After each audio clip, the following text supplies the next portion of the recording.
I'm sorry. I have to go. I made a promise to my friends, and I'm already very late. But, Madame, you're still... Don't try to stop me. Today's the most important day for treating Thelxie. We'll use the guidance method. Didn't you also say that you'd think it'd work? I'm not trying to stop you, Madame. It's just... Could you tell me the name of your child? Dr. Jalacan, how can you forget the name of your own patient? His name is Thelxie. He's the prince of the kingdom of water imps. We will go today to reclaim his crown and attend his coronation ceremony. I see. Madame, please rest assured, everything is still on schedule. Your friends have already departed to find... Wait, look. They've already returned. Paimon, everyone, have you really? Yes, but the coronation ceremony still hasn't taken place, because we felt like you should be the one to preside over it. Wonderful, how wonderful! Thelxie, my child, are you hearing this? Everything you lost will now come back to you, and soon, very soon, you will never be lonely again. And the last page of the picture book. It's still waiting for you to illustrate in color. Right, the picture book. Don't worry, Thelxie and his friends all know what should go on it. Get ready, Zuri. Okay. At last, Thelxie and his friends were able to drive off the final invading monsters and achieve a dashing victory. Their success was complete, and the recovered crown resplendent. The water imps, finally returning to their homes, showered the prince with love and applause as he greeted them. They once again offered their precious shells to the prince and reconstructed the rainbow bridge of old. As he watched the scene unfold, the prince could not help but be touched by its beauty. Moved by everyone's happiness, the prince stepped onto the rainbow bridge and took a good look at all the friends who had gone on the journey with him. There stood the traveler, Goddess Paimon, Fremine, and... Where's the last person? The prince looked frantically around, but could not find the person he wanted to see most. At that moment, the person suddenly appeared on the other side of the bridge. She walked towards him with a smile and slowly lifted her veil. The prince could not hold back his tears. He recognized then that the mysterious person that had been by his side the whole time was none other than his mother. Surya walked across the bridge and placed the crown above the prince's head. She smiled down upon him as she said, "My prince, my king, you shall never, ever need to feel lonely again." That's the end of the story, Zarya. Thank you. Thank you all. I am so sorry, my child. Maman should have spent more time with you. Did you hear the story? You'll never have to feel lonely again.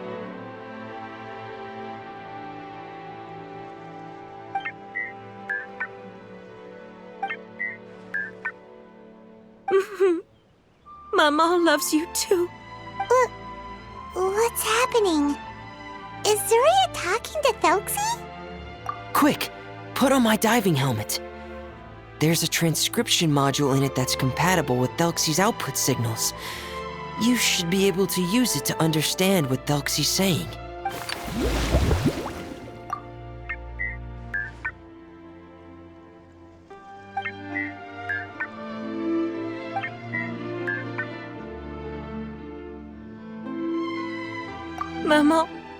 Mama loves you too.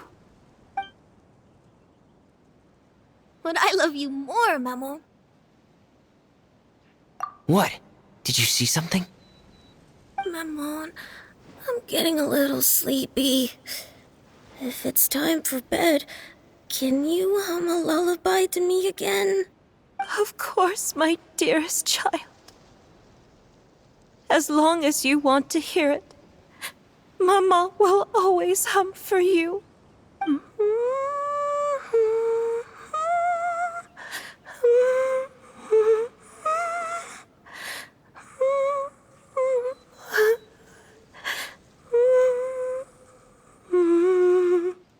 Thank you, Mammon. Your lullaby has always been my favorite. Now that I've heard it, I can return to my dream and to the kingdom of water imps in peace. My poor darling. Please don't forget. I will always love you. My love is greater than the entire distance between here and the kingdom of water imps. I won't forget, Mammon. And so is my love for you. Greater than the entire distance between here and the kingdom of water imps. Good night, Mammon.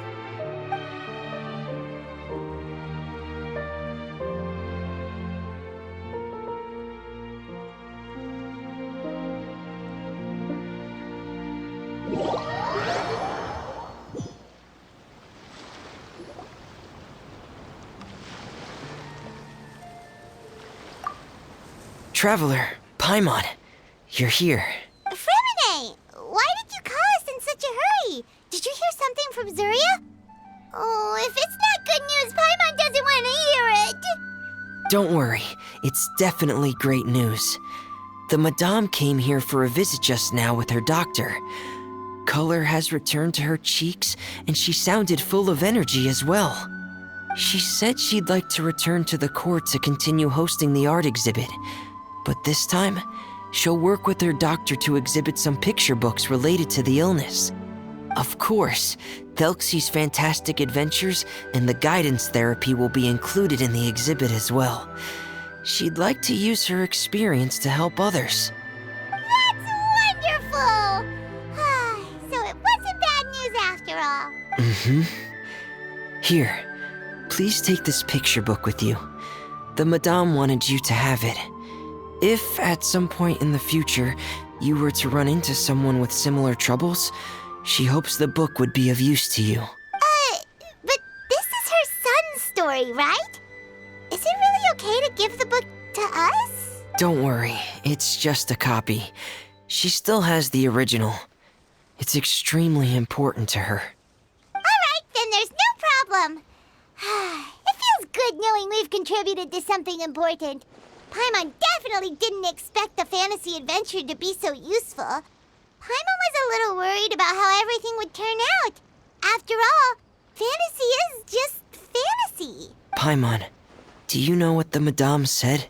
She said that at the moment when she placed the crown on Thelxie's head, she felt like she really saw something beautiful. Her child had returned, and he told her that he loved her.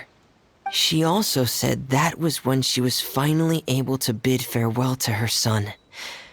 She felt like at that moment, she was healed by some mystical power, and she was filled with courage from head to toe. Oh, really? But could that just be another part of her fantasy? Perhaps. But if fantasy is just fantasy, and the fantasy world is not real, then how could it still grant us these powers that we can continue to use in the real world? But what else could it be? A descent of the fairy tale world into the real world. At that time, the wondrous fairy tale temporarily became reality and influenced real things in our world. That has to be what happened. You saw it too, didn't you? That can't be what happened, right? There's just no way.